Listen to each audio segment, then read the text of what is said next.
Let us look at that question. A chord AB of length 8A is drawn in a circle of radius 12A. The tangents to the circle at A and B meet at C. Find the area enclosed by AC, BC, and the minor arc AB. So what are we going to do? We have to visualize this question. Saka, the trick in mathematical method and cannot mathematical methodology kugona kuextracta information from the question you are given. Saka kana mukapiwa question munofanirwa kugona kuivisualize kureva kuti munofanirwa kugona kuirepresenta diagrammatically, munofanirwa kugona kuextracta information iri muquestion. So let us read the question again and now extracting the information we are given. Saka taudzwa kuti a chord AB and of length 8A. Saka kuti tive ne chord we need a circle. So we are going to put a circle pana. Then tataisa a chord. Tells what the chord is chi AB. So you can see the length is 8A. So a chord AB of length 8A is drawn in a circle of radius 12A. Then radius nofanirwa kubva pachi pasenda O. Sakaji, so the radius 12A like this, 12A, and that is what we are told. A chord AB of length 8A is drawn in a circle of radius 12A. The tangents to the circle at A and B meet at C. So we have a tangent pana A panapa. This is the tangent. Line rinongonobata circle at point A. Then we have another tangent pana B. Line rinongonobata circle at point B like this. Then panapa ndo panani pana C. Those what I would say. The tangents to the circle at A and B meet at C. So zvanzi find the area enclosed by AC. Saka AC nde unowi, BC nde ushu. Then zvanzi the minor arc AB. Saka area yatiri kutsvaga nde panapa patashaded with white up. So this is the diagrammatic representation of what we are told in that question. The first realization yatifanirwa kuita takatarisa shape yagadzirwa nekuvisualize kwataita our question, tofanirwa kuona kuti tagadzira a kite. Saka kite yedu zita rayo ichi inenge iri OACB. So quadrilateral OACB is a kite. Taona kuti it's a kite, takutofanirwa kuziva ma properties of a kite atofanirwa kushanda nawo. Saka ma properties atiri kushanda nawo panapa nde aya. Tinoziva kuti for a kite side iri ne side iri zvinenge zviri equal. For a kite again, kubva pa C kuenda pa A panenge pari equal in length, nekubva pa C kuenda pa B like this. Chimwe chatofanirwa kuziva ndechekuti for this particular kite, this angle ne this angle they are supplementary. Saka let me write it down. Saka tiri kuona kuti for a kite OA iri equal to OB and tiri kuona zvakare kuti AC iri equal to BC. Tozoona futi kuti angle O, internal angle O, inenge iri supplementary with this internal angle C. Saka angle O plus angle C zvinenge zviri equal to 180 degrees. But since tiri ku advanced level pure mathematics, tenge tichiti angle yacho tikadanatsokinyora zvakanaka ACB plus then AOB, this is equal to pi. Since tichiziva kuti we learned kuti 2 pi is equal to 360 degrees. Divide everything by 2, uchaona kuti pi it's 180 degrees. Like that. So our normal properties of a kite achava material to what we want to do. Let us read the question again. Tikuda kutsvaga the area which is shaded in white. Saka the general statement yatichaita panapa tichadai so. Shaded area and is equal to area of kite minus area of sector. And I want to make an intuitive sense to you. So this is the shaded area shaded in white is equal to the area of the kite. Saka area ye kite yese tova tabvisa area ye ka sector tinosara ne area ye shaded. Deductive reasoning. So I want it to make sense to you. I want it to be common sense to you. Mapona. So that's the general statement. Satakuda kuziva kuti area of kite tunoiwana say calculating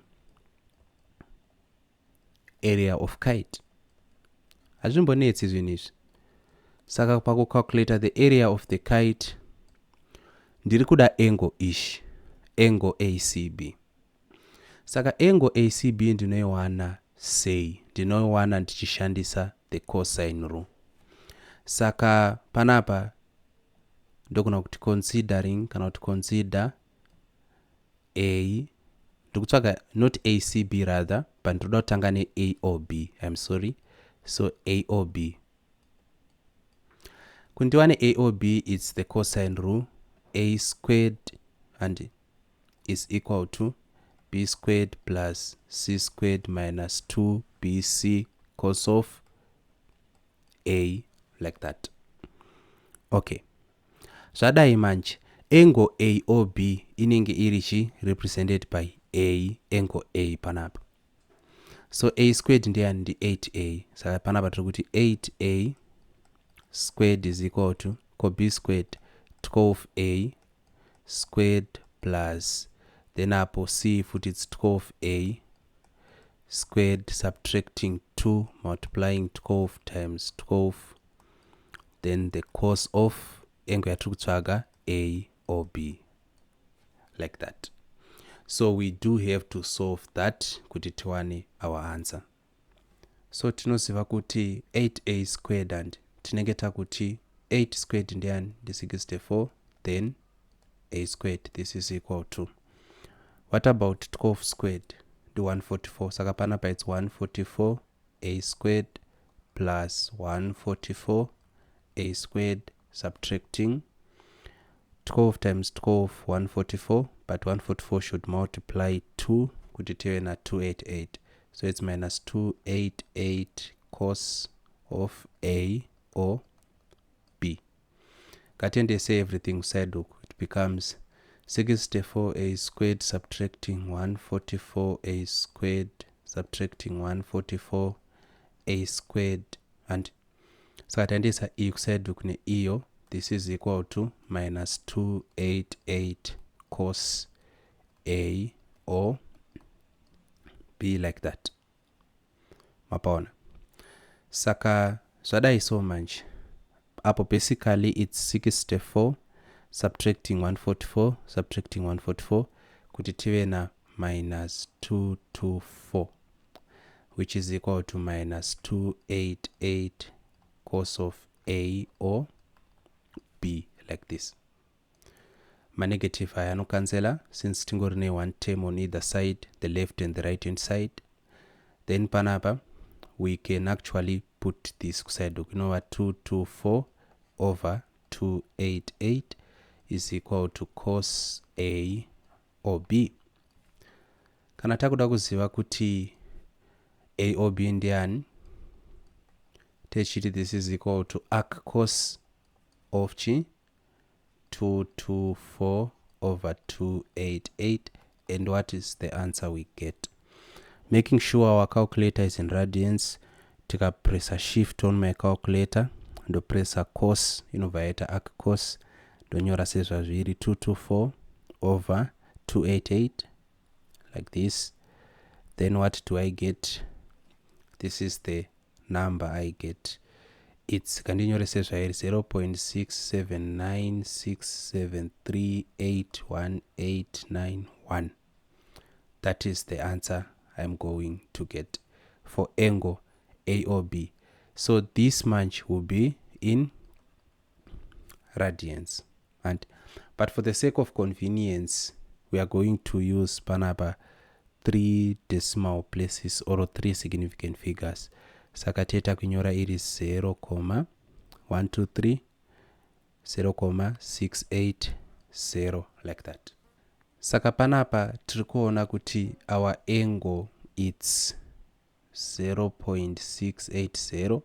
Saka angle yedu yapanapa inenge iri chi, angle yeapapa inenge iri chi pi minus 0.680, because tataura kuti they are supplementary kureva kuti they add up to 180 degrees. Saka kana panapa iri 0.680 zoreva kuti panapa inenge iri chi pi minus 0.680. Okay, saka now tawana this pi and it, because chatiri kuda kuita panapa muchazoona toda calculate the area of the kite. That is what we want to calculate. But now taona kuti a o b ndiani, toya panapa toona kuti tobva tangoti therefore acb inenge equal to pi minus 0.680 like that. And taona izvi manje takuda kuchiziva kuti coside ca na cb ndiani. Andika saka tapata kuti chi consider sides ca and cb. Takatarisa this shape of ours tinoona kuti ca na cb they are equal to each other, and saka given ca is equal to cb, and this is a property of a kite. Andika ndo zviri kite izvi zvoreva kuti tinogona kuti let ca be equal to cb be equal to x, kureva kuti length panapa inenge iri x, length apo iri futi chi x. And saka tikawana x tinenge tatowana length yacho, toshandisa chi the cosine rule inoti chi a squared is equal to b squared plus c squared minus 2bc cos a. Saka a unoyo anenge ari chi, because tiri kuziva angle iyi ndo yachadhila nayo, anenge ari 8a, saka it's 8a squared, and because ndo line riri opposite the angle is equal to then b squared, that's x squared, plus c squared and the x squared minus 2bc x times x, then she cos of pi minus 0.680 like this. Mabona toda kutsvaga x, saka chanetsi kuwana. Teta kuti chi panapa tengeta kuti 64a squared and is equal to 2x squared minus panapa it's 2x squared cos of pi minus 0.680 like that. Then tadaro manje what we want to get isusu it's x, saka we can actually factor out x huko. So 64a squared is equal to, tika factor out x squared rather, tinosara tina 2 minus cos of chi pi minus 0.680 like this. Saka izo togona kuzoendesa kuside uko, so kuti teta kunyora iri chi x squared is equal to 64a squared over 2 minus cos of chi pi minus 0.680. Mapona? Yes. Saka tada iso manje tikatora the square root panapa, totora futi square root hapo like this. Tichaona kuti x is equal to the square root of 64a squared over the square root of 2 minus cos pi minus 0.680, which is chi the square root of 64a squared inongodzoka iri 8a over, saka pa ndakuda kuziva kuti what is the square root of, I'm putting in my calculator, 2 minus cos of pi, and it's in radians, yes, minus 0.680 like this. answer yandiri kuwana panapa to 3 decimal places it's 1.667. Saka ndiyo x. Saka panapa tiri kuti x iri equal to chi? X iri equal to 8a over 1.667. Ndokuti 6 marks. And okay. Saka we can reproduce shape yedu kuti tinyatsokuonesana kuti zvaita sei. So shape yedu yakadai so. You've had 8a, you've had ab, you've had I, you've had 12a, 12a, you've had I. Panapa ndi c. Sa panapa ndopata kudza kuti pana 8a over 1.667 apo 8a over 1.667 like that. So isusu tanzi titsvage area ipi? Saka zvakuchiitika panapa ndezvekuti remember toda kutsvaka the area of a kite. Advanced level of mathematics toda kufollowa kwakanyanyisa. Ngangoita pamusana kunzwisisa please ask. Saka kuti tiwane this area, remember panapa taona kuti chi it's 0.680, panapa tikazoti it's chi pi minus 0.680. Saka kuti titsvage ma-areas aya achanetsi. Area saka panapa teta kuti chi area of kite statement is equal to area of area of triangle AOB plus area of triangle pana mugona saka triangle pamberi triangle chi CAB mapaona. Saka area of triangle AOB ka triangle kadikaka tinenge tichiwana tichiti chi shansa formula yayo kuti half of chi AB sin theta plus half of chi AB sin theta for triangle CAB. Saka panapa it's half of what is A, what is B. Saka it's half of actually R squared kana kuti half of 12A squared because it's A di 12A, so tiri kuti 12A times 12A ndokungoti 12A squared sin of theta ndiani 0.680. Then kana takutsvaga area of CAB teta kungoti chi plus half of A na B ingeri chi 8a over 1.667 squared andika sin of chi pi minus 0.680 like this. So ngati solve this part tetawana the area of a kite. Saka pakusolve that part now kuti tione kuti area of kite ichi, this is going to be equal to ingeri half of then 12a squared ingeri chi 144a squared and then saka it's multiplying 144a squared sine of 0.680 plus half of panapa it's 64a squared over 1.667 squared ndiani to 3 decimal places ingeri 2.779 like this sine of pi minus 0.680. Okay, so this is equal to tikati 2 into 2 1 into 14 is 7 apapo ndi 2 kurati it's 72a squared sine of 0.680 plus panapa tikacheka 2 into 2 1 into 6 that's 2 for 6 3 into 4 2 kurati ngeri 32a squared over 2.779 sine of pi minus 0.680. So ngati sei mcalculator tione kuti inobuda yakaita sei. Saka po it's basically 72 sine iri kuma radians, remember 0.680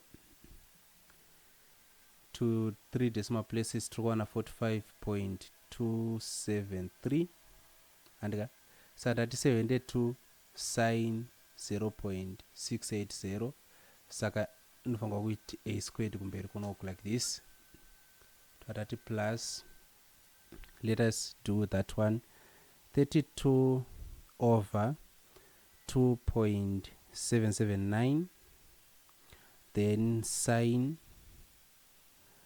pi minus 0.680 like this. Answer yetiri kuwana is 7.2 3 decimal places for 7.241 andika, but since taita this part inofanirwa kuzoti a squared kunoku, so this is actually equal to taita kuti chi 45.273 plus 7.241 tiri kuwana 52.514 a squared. This is the area of the kite, ndiyo area of kite. But if you remember well, tikadzokera kuno kwekutanga kwezvinhu zvese tataura isusu tichiti shaded area, and this part is very important, shaded area iri equal to area of kite minus area of sector. Saka zvoro takufanira kutsvaga area of sector andika, saka area of sector now tinoziva isusu from our calculations kuti area of a sector is equal to half r squared theta. Saka this is half of r tikuziva kuti ndi 12a squared and theta tikuziva kuti ndi 0.680 andika, saka panapa this is equal to half of chi 144 a squared 0.680 then 2 up it's 7 up it's 2 go out, this is 72 a squared multiplying 0.680 which is equal to chi, so 72 times 0.680 tinowana 48.96 andika a squared. This is the area of sector. Therefore, area of shaded part is equal to area of kite minus area of sector, of which area of kite ndiyo yatawana iri chi 52.514 a squared subtracting area of sector 48.96 a squared. Saka answer yedu yatawana apa, it makes intuitive sense because area of kite inofanirwa kukura kudarika area of sector since sector iri part of kite.